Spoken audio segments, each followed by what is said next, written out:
नमस्कार। और आज हम बात करने वाले हैं भारतीय इतिहास के एक बहुत ही अहम और कह सकते हैं प्रभावशाली अध्याय की, मराठा साम्राज्य।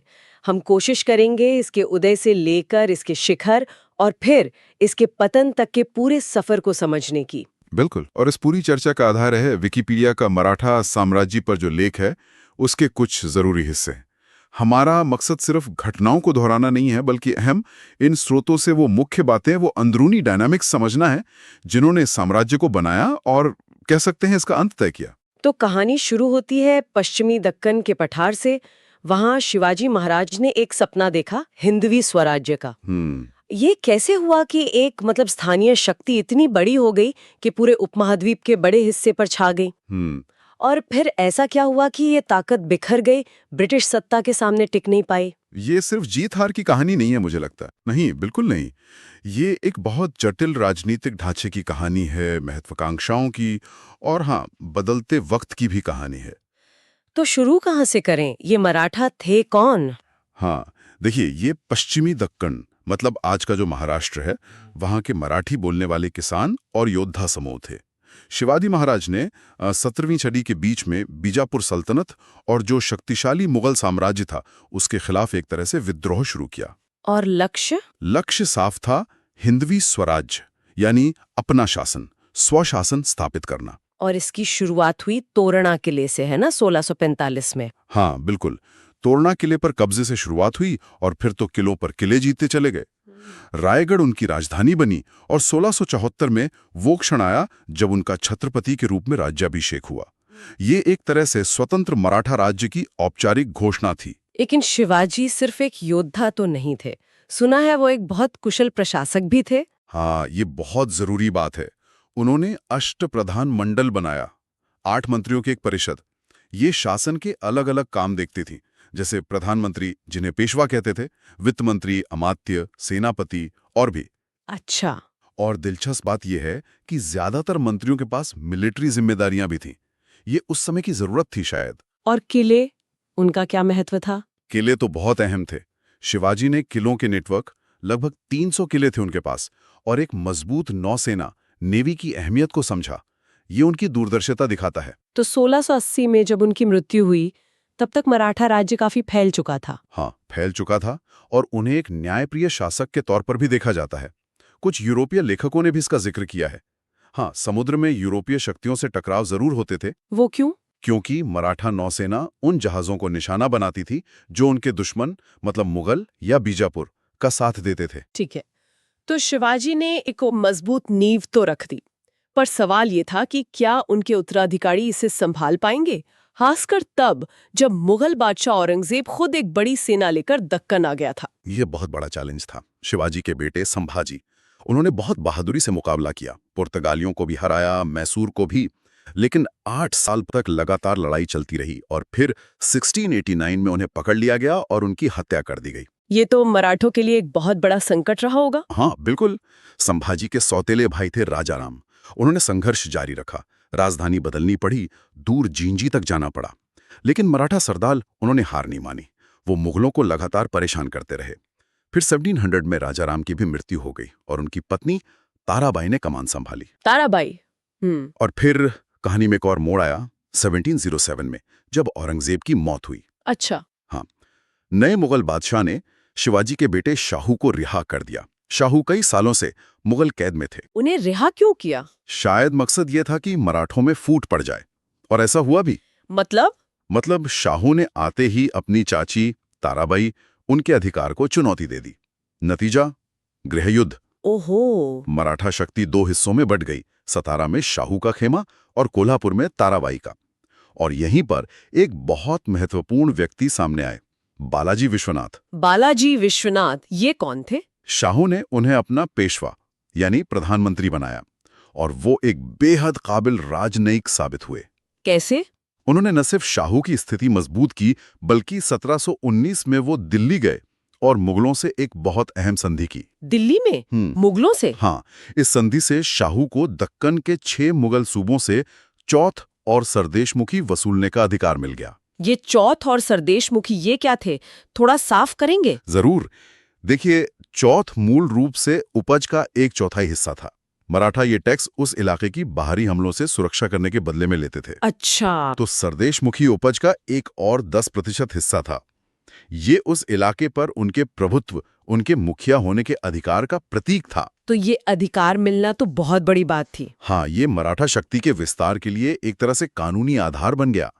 और बालाजी विश्वनाथ ने एक और काम किया था। उन्होंने पश्चिमी तट के जो नौसेना प्रमुख थे, कान्होजी आंग्रे, उनको भी शाहू के पक्ष में कर लिया था। ठीक है, तो 1720 में बालाजी विश्वनाथ की मृत्यु हुई और उनके बेटे बाजीराव प्रथम पेशवा बने, और यहीं से कहते हैं मराठा साम्राज्य के सबसे तेज विस्तार का दौर शुरू हुआ। हाँ बिल्कुल, बाजीराव प्रथम। उनके 20 साल के कार्यकाल में कहा जाता है कि मराठा प्रभाव क्षेत्र आधुनिक भारत के करीब 3% से बढ़कर 30% तक पहुंच गया। 3 से 30%? ये तो अविश्वसनीय विस्तार है। हाँ, बाजीराव प्रथम एक असाधारण सैन्य रणनीतिकार थे। उनकी घुड़सवार सेना की तेजी और वो छापामार युद्ध नीति, उसका उन्होंने बेहतरीन इस्तेमाल किया। कुछ बड़ी लड़ाइयों का जिक्र? बिल्कुल। 1728 में पालखेड़ की लड़ाई, इसमें उन्होंने दक्कन के शक्तिशाली निजाम को बुरी तरह हराया। अच्छा। 1737 में तो वो बिजली की तेजी से दिल्ली के बाहरी इलाकों तक पहुंच गए। मुगल दरबार हिल गया था। फिर भोपाल की लड़ाई हुई, उसमें निजाम को निर्णायक रूप से हराया और मालवा पर मराठा नियंत्रण पक्का कर लिया। और पश्चिम में 1739 में वसई की लड़ाई में पुर्तगालियों को हराना, वो भी उनकी एक बड़ी जीत थी। तो बाजीराव प्रथम ने मराठा शक्ति को उत्तर, दक्षिण, पश्चिम हर तरफ फैला दिया। उनके बाद उनके बेटे आए बालाजी बाजीराव, जिन्हें नाना साहेब भी कहते हैं, 1740 में। हाँ, नाना साहेब पेशवा बने 1740 में। विस्तार उनके समय में भी जारी रहा, लेकिन शायद अब कीमत भी चुकानी पड़ रही थी। मतलब? दक्षिण में अरकोट और त्रिचनोपोली तक मराठा सेनाएं पहुंची। पूर्व में राघोजी भोसले के नेतृत्व में बंगाल पर कई हमले हुए। बंगाल पर? हाँ, और कुछ स्रोत बताते हैं कि इन अभियानों के दौरान वहां के स्थानीय आबादी को काफी मुश्किलें झेलनी पड़ी। खैर, आखिरकार 1751 में बंगाल के नवाब ने उड़ीसा मराठों को दे दिया और बंगाल बिहार से सालाना चौथ देना भी मान लिया। और उत्तर पश्चिम में? वहां भी विजय जारी रही। 1757 में दिल्ली पर कब्जा हुआ और 1758 में तो मराठा सेनाएं अटक और पेशावर तक पहुंच गई, अफगानों को खदेड़ते हुए। तो ऐसा लगता है कि 1760 तक मराठा शक्ति अपने चरम पर थी। हाँ, ऊपरी तौर पर तो बिल्कुल ऐसा ही लगता था। साम्राज्य बहुत विशाल हो चुका था, करीब 25 लाख वर्ग किलोमीटर। लेकिन इसी विस्तार के साथ कुछ अंदरूनी बदलाव भी आ रहे थे। जैसे सत्ता अब सिर्फ पूना में पेशवा के पास नहीं रह गई थी। सिंधिया, होलकर, गायकवाड़, भोंसले, ये जो शक्तिशाली सरदार थे, वो अपने अपने इलाकों में काफी हद तक स्वतंत्र हो गए थे। ये एक तरह से साम्राज्य से संघ राज्य की तरफ जाने जैसा था। संघ राज्य, कन्फेडरेसी। हाँ, मतलब अलग अलग शक्ति केंद्र थे जो पेशवा के नाम मात्र के नेतृत्व में काम कर रहे थे। और शायद इसी समय कुछ ऐसी घटनाएं भी हुई जो आगे आने वाले संकटों का इशारा थीं, जैसे दिल्ली की लूटपाट का जिक्र आता है। हाँ, वो 1760 से कुछ पहले की बात है। कहते हैं पैसों की कमी थी तो मराठों ने दिल्ली के लाल किले में दीवाने खास की चांदी की छत उखाड़ ली थी। ओहो। इसी तरह 1750 के दशक में रोहिलखंड पर हमला हुआ, वहां लूटपाट हुई। इससे रोहिल्ला उनके कट्टर दुश्मन बन गए। ये घटनाएं दिखाती हैं कि लगातार लड़ाइयों का आर्थिक बोझ बढ़ रहा था और शायद स्थानीय ताकतों के साथ रिश्ते भी बिगड़ रहे थे। और फिर आया 1761, पानीपत की तीसरी लड़ाई। ये तो मराठा इतिहास का एक बहुत ही निर्णायक मोड़ माना जाता है। बिल्कुल, 14 जनवरी 1761 सदाशिवराव भाऊ के नेतृत्व में मराठा सेना का सामना हुआ अहमद शाह दुर्रानी यानी अब्दाली की अफगान सेना से। और इस लड़ाई में मराठों की बहुत बुरी हार हुई। उनके कई बड़े सरदार, हजारों सैनिक मारे गए। इस हार ने मराठा साम्राज्य का जो उत्तर भारत में विस्तार हो रहा था, उस पर अचानक ब्रेक लगा दिया। इतनी बड़ी हार क्यों हुई? मराठा तो उस समय बहुत शक्तिशाली थे। कई कारण थे। एक तो मराठों को उत्तर भारत में स्थानीय शक्तियों का वो समर्थन नहीं मिला जिसकी उन्हें उम्मीद थी।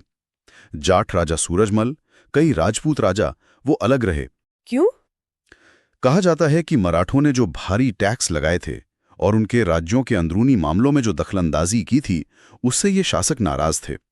फिर अब्दाली की सेना भी बेहतर हथियारों और रणनीति से लैस थी और उन्हें कुछ भारतीय सहयोगी जैसे रोहेला, उनका साथ भी मिला। तो पानीपत एक बहुत बड़ा झटका था, लेकिन क्या इससे मराठा शक्ति पूरी तरह खत्म हो गई? नहीं, पूरी तरह नहीं, ये मानना गलत होगा। पेशवा माधवराव प्रथम, जो 1761 में गद्दी पर बैठे, वो एक बहुत ही योग्य शासक थे। अच्छा। हाँ, उन्होंने अगले 11 सालों में न सिर्फ साम्राज्य को संभाला, बल्कि दक्षिण में हैदर अली और निजाम पर फिर से जीत हासिल की। और उत्तर भारत में भी महादाजी शिंदे और मल्हार राव होलकर जैसे सरदारों ने मराठा प्रभाव को फिर से जमाने में कामयाबी हासिल की। महादजी शिंदे, इनका नाम तो बहुत प्रमुखता से लिया जाता है उत्तर भारत में मराठा सत्ता की वापसी के लिए। हाँ बिल्कुल, महादजी शिंदे एक जबरदस्त नेता बनकर उभरे। उन्होंने 1771 में दिल्ली पर फिर से कब्जा किया और जो निर्वासित मुगल बादशाह थे शाह आलम द्वितीय, उन्हें वापस गद्दी पर बिठाया। हालांकि अब बादशाह सिर्फ नाम के शासक थे। महादजी ने मुगल साम्राज्य के बड़े पद भी हासिल किए, वकीलुल मुतलक जो पेशवा के लिए था और नायब वकीलुल मुतलक अपने लिए। उन्होंने पानीपत का बदला लेने के लिए रोहिलखंड पर भी कार्रवाई की। राजपूत राज्यों से भी उनका संघर्ष चला और ग्वालियर उनका मुख्य केंद्र बन गया। तो इसी दौर में वो संघ राज्य वाली बात और मजबूत होती दिख रही है। अलग अलग सरदार अपने अपने इलाके में राज कर रहे हैं। बिल्कुल। पूना में पेशवा सैद्धांतिक रूप से प्रमुख थे, पर जमीनी हकीकत ये थी कि ग्वालियर के सिंधिया, इंदौर के होलकर, बड़ौदा के गायकवाड़ और नागपुर के भोसले ये असल शक्तियां बन चुके थे। इसीलिए कुछ इतिहासकार जैसे बारबरा रामोसेक हैं, स्टीवर्ट गॉर्डन हैं, वो इसे साम्राज्य के बजाय संघ राज्य कहना ज्यादा सही मानते हैं। क्यों? क्योंकि शक्ति का कोई एक स्थायी केंद्र नहीं था और ये सरदार अक्सर अपने हितों के लिए आपस में भी लड़ पड़ते थे। 1795 में खरदा की लड़ाई शायद आखिरी मौका था जब ये सभी बड़ी शक्तियां निजाम के खिलाफ एक साथ लड़ी। और शायद यही आपसी टकराव अंग्रेजों के लिए एक मौका बन गया। निश्चित रूप से मराठों की ये जो आपसी फूट थी, इसने ब्रिटिश ईस्ट इंडिया कंपनी को भारतीय राजनीति में दखल देने का सुनहरा मौका दे दिया। पहला आंग्ल मराठा युद्ध। हाँ, पहला आंग्ल मराठा युद्ध 1775-1782 शुरू ही इसलिए हुआ क्योंकि अंग्रेजों ने पेशवा पद के लिए रघुनाथ राव के दावे में दखल दिया। हालांकि इस युद्ध में वडगांव में अंग्रेजों को हारना पड़ा और सालबाई की संधि हुई 1782 में, जिससे पुरानी स्थिति बहाल हो गई।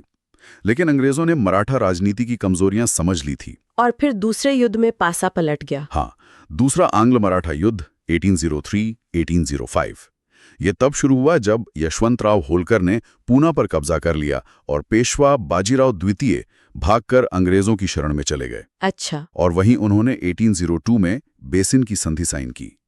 इससे पेशवा एक तरह से ब्रिटिश संरक्षण में आ गए। ये मराठा स्वायत्तता के लिए बहुत बड़ा झटका था।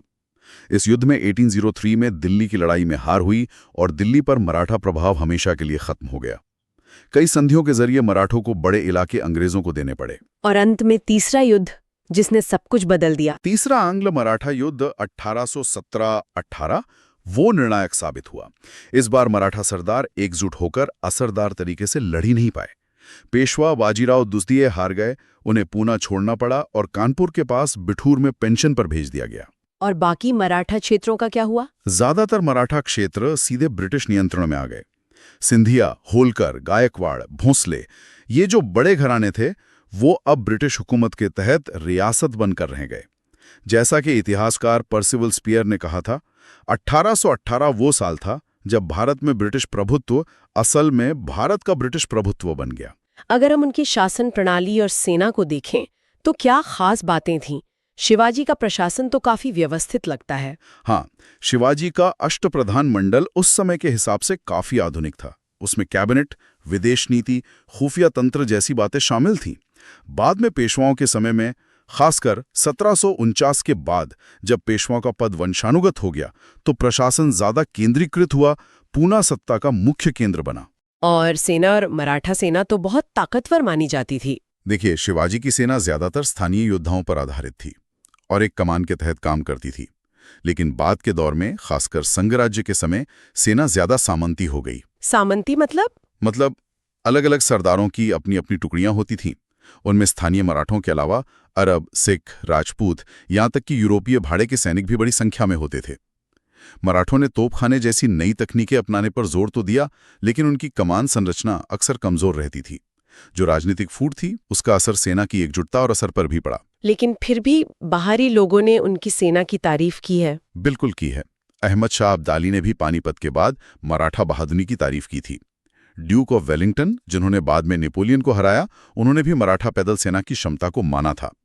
उन्होंने ब्रिटिश अधिकारियों को सलाह दी थी कि इनसे सीधी लड़ाई से बचें। अच्छा। हाँ, वेलिंगटन ने उनकी गुरिल्ला रणनीति और तोपखाने के इस्तेमाल की तारीफ की, लेकिन साथ ही ये भी कहा कि नेतृत्व की कमजोरी उनकी हार का कारण बनी। 1806 में चार्ल्स मेटकाफ ने लिखा था कि भारत में केवल 2 महान शक्तियां हैं, ब्रिटिश और मराठा। ये उस समय उनकी ताकत को दिखाता है। और उनकी नौसेना भी थी, जिसका जिक्र अक्सर कम होता है। हाँ, ये जरूरी है। शिवाजी ने एक मजबूत नौसेना की नींव रखी थी, जिसे बाद में कान्होजी आंग्रे जैसे नौसेना प्रमुखों ने और विकसित किया। उनके पास समुद्री किले थे और वो अपने जहाज खुद बनाते थे। ये उस समय एक बड़ी बात थी। अगर भौगोलिक विस्तार की बात करें तो अपने चरम पर उनका प्रभाव कहाँ तक फैला हुआ था? उनका सीधा शासन या प्रभाव क्षेत्र देखा जाए तो उत्तर में पंजाब की सीमाओं से लेकर दक्षिण में लगभग तमिलनाडु तक और पश्चिम में गुजरात से लेकर पूर्व में उड़ीसा तक फैला हुआ था। दिल्ली, अवध, बंगाल, बिहार, राजपूताना, मैसूर जैसे कई इलाके उन्हें चौथ या सरदेशमुखी देते थे। ये एक बहुत बहुत बड़ा क्षेत्र था। तो इस पूरी चर्चा को अगर हम समेटें तो हम क्या कह सकते हैं? मराठा साम्राज्य की कहानी एक बहुत तेज उदय, एक अभूतपूर्व विस्तार, फिर अंदरूनी बिखराव और अंत में पतन की कहानी है। हाँ, बिल्कुल। शिवाजी महाराज ने हिंदवी स्वराज्य की एक बहुत मजबूत दृष्टि और नींव रखी। पेशवाओं, खासकर बाजीराव प्रथम, उनके नेतृत्व में साम्राज्य ने अविश्वसनीय विस्तार देखा। लेकिन पानीपत की हार एक बहुत अहम मोड़ साबित हुई। उसके बाद साम्राज्य धीरे धीरे एक ढीले ढाले संघराज्य में बदल गया। इस संघराज्य की अपनी ताकतें थी, जैसे महादजी शिंदे का उदय हुआ, लेकिन आंतरिक कलह और राजनीतिक एकता की कमी ये इसकी सबसे बड़ी कमजोरी साबित हुई। और इसी कमजोरी का फायदा उठाकर ब्रिटिश ईस्ट इंडिया कंपनी ने धीरे धीरे मराठा शक्ति को खत्म कर दिया। एक बार फिर याद दिला दें कि हमारी ये चर्चा विकिपीडिया लेख के जो हिस्से उपलब्ध है उन पर आधारित है, जो इस विषय का एक व्यापक अवलोकन देता है। बिल्कुल। और अंत में एक सवाल हम सोचने के लिए छोड़ जाते हैं। क्या मराठा शक्ति का पतन सिर्फ बाहरी ताकतों यानी अंग्रेजों के कारण हुआ, या उनकी अपनी अंदरूनी बनावट, लगातार बदलता नेतृत्व और राजनीतिक एकता की कमी ये ज्यादा बड़ी वजह बनी? ये सोचने वाली बात है। और ये भी कि इस साम्राज्य ने, जो कभी उपमहाद्वीप की सबसे बड़ी शक्ति था, आज के भारत की क्षेत्रीय राजनीति और पहचान पर क्या स्थायी विरासत छोड़ी है। इस पर निश्चित रूप से और गहराई से विचार किया जा सकता है।